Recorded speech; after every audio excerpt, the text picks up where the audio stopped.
Liberal.ie here speaking with Malachy Steenson. Malachy, a massive show of public support yesterday, a huge turnout in Dublin for the protest. Could you give us a rundown on how things went?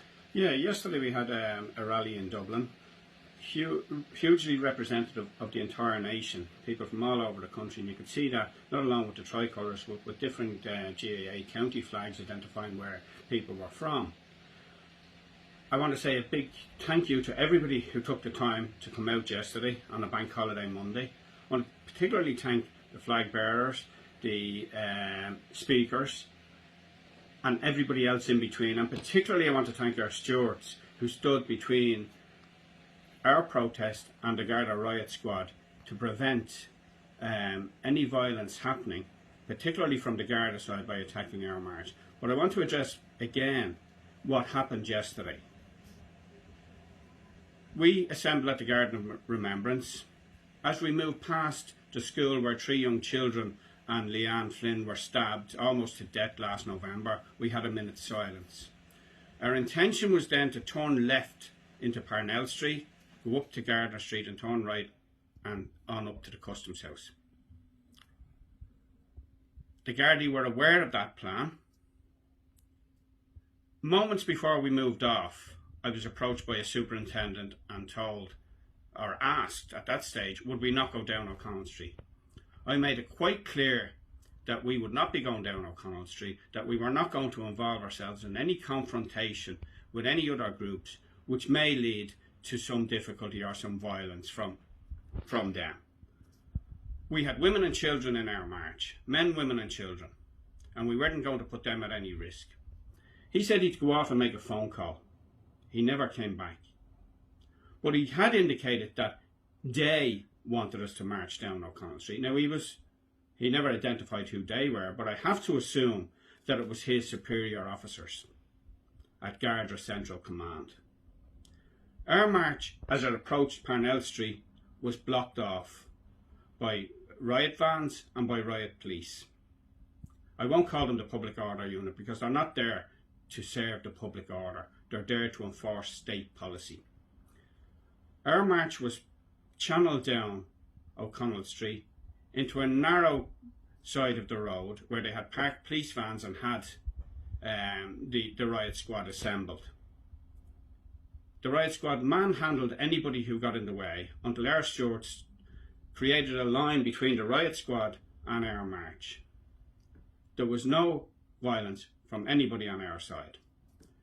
Our march moved on because our stewards kept it moving on. Those on the woke left side were intent on violence, as were the Gardaí. Our march then went to the Customs House where speeches were made, and there were no incidents whatsoever at the Customs House.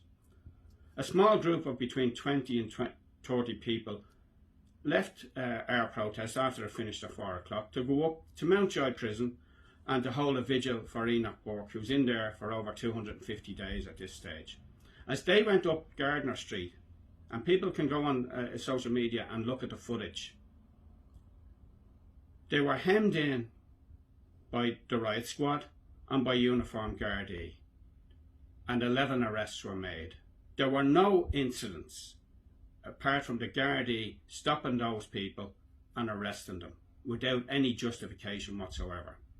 I believe that the Gardaí, having failed to provoke violence on the streets yesterday afternoon, were directed, because the public order units had left the area and were summoned back in. And I have never seen a situation where people, 20 people, marching up a road, suddenly need the riot squad there.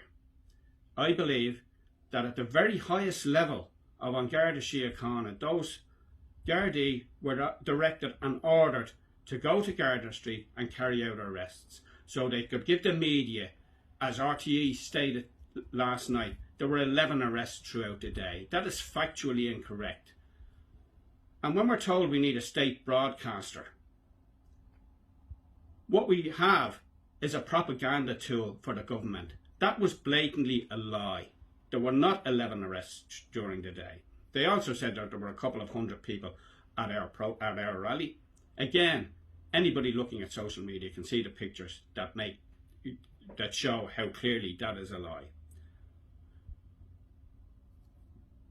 The actions of Garda Síochána yesterday are under the direct orders of the Minister for Justice, Helen McEntee, and the entire Cabinet, I would suggest, because there is a political class in this country, backed up by the NGOs, who are on the run and who are afraid of the people.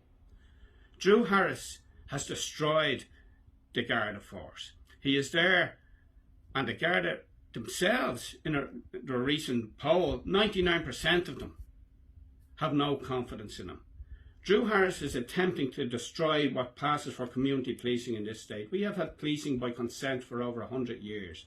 And now, with Drew Harris here, the former head of the RUC, bringing in paramilitary style policing onto the streets of Dublin, that's not policing by consent.